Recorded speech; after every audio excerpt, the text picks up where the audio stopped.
இதுல இன்வெஸ்ட் பண்ணுங்க பிரதர். நிச்சயம் மேல போகும். உறுதிப்படுத்தப்பட்ட செய்தி. ஸ்ட்ராங் பிரேக் அவுட் மாதிரி இருக்கு. நல்ல வாய்ப்பை யூஸ் பண்ணிக்க. இந்த வாய்ப்பை நீ தவற விட்டுறாத.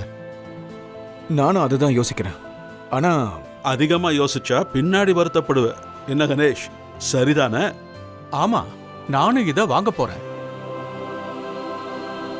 இன்வெஸ்ட் பண்றதுக்கு முன்னாடி முதல்ல மார்க்கெட் எப்படி இருக்குன்னு பார்க்கணும். அதுக்கு மேல கிடைக்கிற டேட்டா இன்வெஸ்ட்மெண்ட்டுக்கு சப்போர்ட் பண்ணுதானும் பார்க்கணும். சில சமயம் டேட்டாவை விட எக்ஸ்பீரியன்ஸ் தான் வேலை செய்யும். விகாஷ் கொடுத்த டிப்பால போன தடவை நான் எவ்வளவு ப்ராஃபிட் பார்த்தேன் தெரியுமா? ஞாபகம் இருக்கா அர்ஜுன்? நிச்சயமா. கிட்டத்தட்ட நீங்க டபுள் ப்ராஃபிட் எடுத்தீங்களே.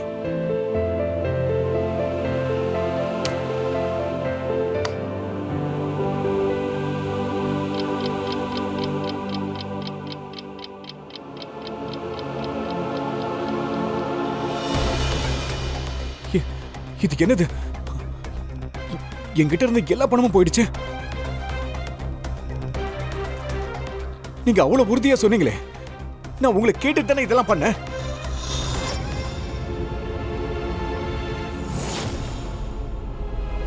பாத்தியா, மாயமா போயிட்டாங்க. இங்க எல்லாரும் அவங்கவுங்க கருத்தை சொல்லுவாங்க தான். மத்தவங்க சொல்றதெல்லாம் கேட்டா நீ தான் மாட்டிக்குவ. பண விஷயத்தை பொறுத்த வரைக்கும் யோசிக்காம நாம எடுக்கிற ஒரு டிசிஷனும் அது நஷ்டத்துல தான் முடியும். நல்ல ஞாபகம் வச்சுக்க. மார்க்கெட்டை நீங்களா புரிஞ்சுக்க முயற்சி எடுங்க. நல்லா ரிசர்ச் பண்ணுங்க. அந்த டேட்டாவை அடிப்படையா மட்டும் வச்சு இன்வெஸ்ட் பண்ணுங்க. புத்திசாலியா இருங்க. இன்வெஸ்ட்மெண்ட் பண்ணுங்க.